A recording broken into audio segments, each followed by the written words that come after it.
My dear students, आज हम English में द कैट वाली पोएम लर्न करेंगे। तो आप लोग अपनी इंग्लिश राइम्स की बुक ओपन करो और उसमें पेज नंबर 24 ओपन करो।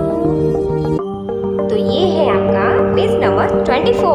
ओके बच्चों, कौन सा पेज नंबर है? 24। तो अब हम पेज नंबर 24 पर द कैट वाली पोएम लर्न करेंगे। ओके, तो चलिए अब हम पहले इन वर्ड्स के प्रोनाउंसिएशन को समझ लेते हैं, उसके बाद हम इस पोएम को एक राइमिंग की तरह बोलेंगे। Okay, here is a little cat.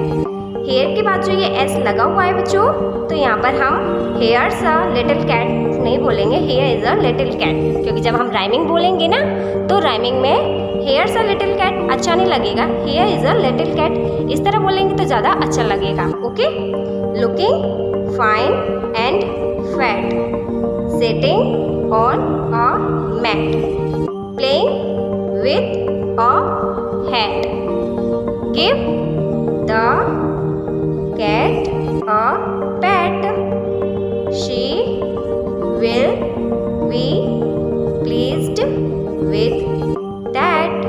अब यहाँ पर हम शी के साथ विल लगाएंगे। क्या लगाएंगे बच्चों? Will. She shall be pleased with that.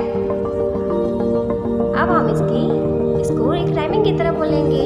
Okay, here is a little cat looking fine and fat, sitting on a mat, playing with a hat, give the cat a pat, she will be pleased with that.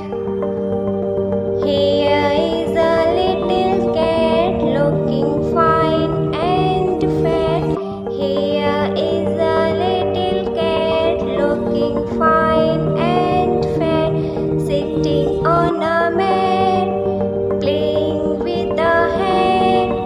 Give the cat a pat, she will be pleased with that. She will be pleased with that.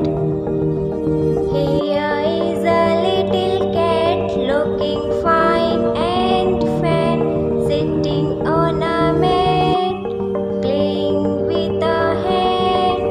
Give the cat a pat, she will be pleased with that. अब आपको rhyming समझ में आ गई है बच्चों। अब आपको भी इसी तरह से राइमिंग में इस पोएम को लर्न करना है।